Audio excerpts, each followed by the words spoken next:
बिहार विधानसभा चुनाव के परिणाम आने शुरू हो गए हैं। इस वक्त पटना के मेन कॉलेज के बाहर मौजूद हैं और देखिए किस तरीके से मतगणना केंद्र पर लोगों का हुजूम देखने को मिल रहा है और परत दर परत जो है वो रुझाने आने भी शुरू हो गए हैं।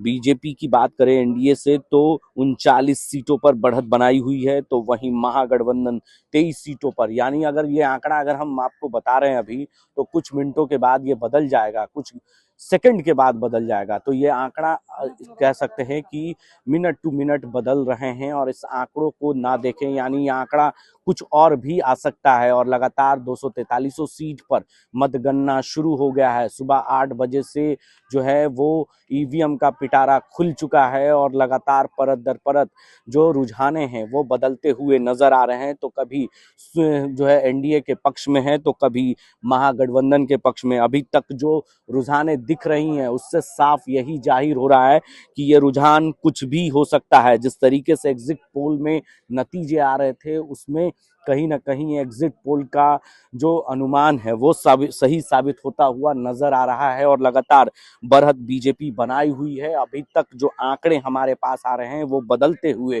नजर आ रहे हैं। इस आंकड़ों को अगर देखा जाए तो इससे साफ जाहिर है कि एनडीए की सरकार बनती हुई नजर आ रही है। इस आंकड़ों को बदलता हुआ परत दर परत बदल रहा है। कुछ भी बिहार में हो सकता है। जिस तरीके से दावे दोनों पार्टियों की तरफ से की जा रही थी कि महागठबंधन की सरकार बन रही है, एक तरफ एनडीए की सरकार बन रही है, ये दावे लगातार की जा रही थी। उस दावों पर अब विराम जल्द ही लग जाएगा। यहाँ की सरकार किसकी बन रही है। 243 विधानसभा सीटों पर जो है मतगणना शुरू हो गया है और गिनतियां शुरू हो गई है। और आज जो है सभी जो प्रत्याशी हैं, चाहे वो महागठबंधन के हो चाहे एनडीए के, सभी के भाग्य के फैसले होने तय हैं और सबका पिटारा खुल चुका है। खुलते ही लोगों में उत्साह देखा जा रहा है। बीजेपी के तमाम समर्थक जो हैं वो काफी उत्साहित हैं। अभी तक लगातार आंकड़े अब 43 पहुंच चुके हैं एनडीए के और 27 महागठबंधन के। यानी कहीं ना कहीं जनसुराज की बात करें तो अभी तक 2 सीटों पर ही बढ़त बनाई हुई है।